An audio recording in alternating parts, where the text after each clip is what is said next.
Hey guys, and welcome to Rough Gear Review. Today we're having a look at the H&K Usp 45 caliber. Now this is actually our second H&K Usp 45 that we've had. First one was back in 1995, I think, maybe 96, somewhere way back then. We had bought them when they first came out on the market. And actually how that worked is the H&K Usp was introduced in 1993 in a 40 caliber version, and then right after they did a 9mm version, and in 1995 they came out with the 45 caliber version.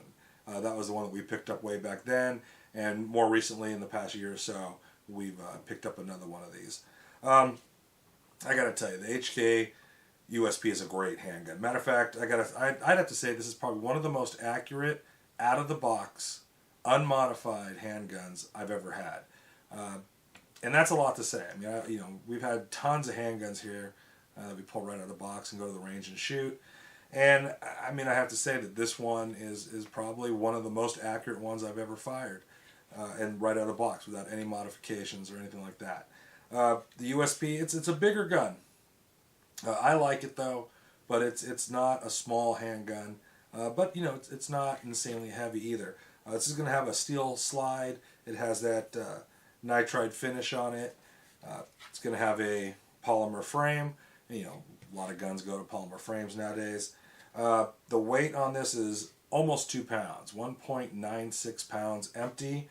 It's going to have an overall length of 7.87 inches and a barrel that's 4.41 inches. This is going to hold 12 rounds, 13 if you put one in the pipe. And that's a lot. That's 13 rounds of 45, and especially back in 1995, that was kind of a big deal. That was a lot of rounds, 45 to put into a gun.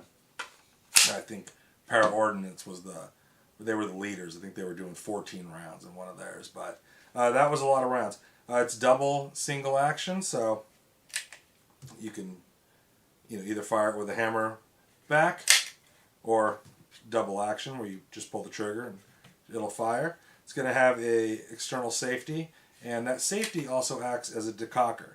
So you go in safe or fire, and if you push down, it'll decock the weapon safely.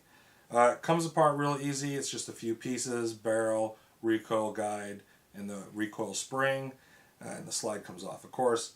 And that's accomplished by you push the slide back a little bit, and you push this, which is your slide release. But you're going to push that through, and the gun comes apart.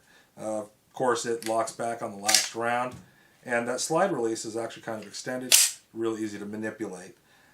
This particular version came with just regular dot sights, but you can get them with night sights if you wanted to. They also have a few versions out now. There's a compact version, there's a tactical version that's going to have a threaded barrel on it, and this was kind of in the running when they were designing the Mark 23. This was kind of a child of that program, and this was designed for the American market. You can kind of tell in the older ones they don't have this little lip on the magazine. Our older one doesn't, but this new version does. But just like the older version, it's still going to have that proprietary H&K rail here. And this is the light that's really made for it. Laser Devices also makes a light that'll mount directly to this. Laser Devices make some great stuff. You guys should check them out. But this one is from Insight Technologies. This is the UTL, Universal Tactical Light, the M2, and it is designed to mount right to that proprietary rail that H&K has. It's going to have an on-off switch and then a lever on the bottom to activate the light. Actually been a good light. This is the second one we have. The original one we had way back when actually says H&K on it. They don't say that anymore, but it's a perfect marriage to this gun, and it fits right along with that slanted trigger guard on this. Anyways, that was our look, a real quick look at the H&K Usp 45. It's an H&K. This is an excellent handgun. If you guys are in the market, have a look at them. They also make, like I said, a 9mm and a 40 version, and nowadays they make a whole bunch of different versions of this, so you can check them out. And if you guys have any questions or comments, go ahead and leave them in the section below. I try to answer everything that I can. And thanks a lot for watching Rough Gear Review, guys.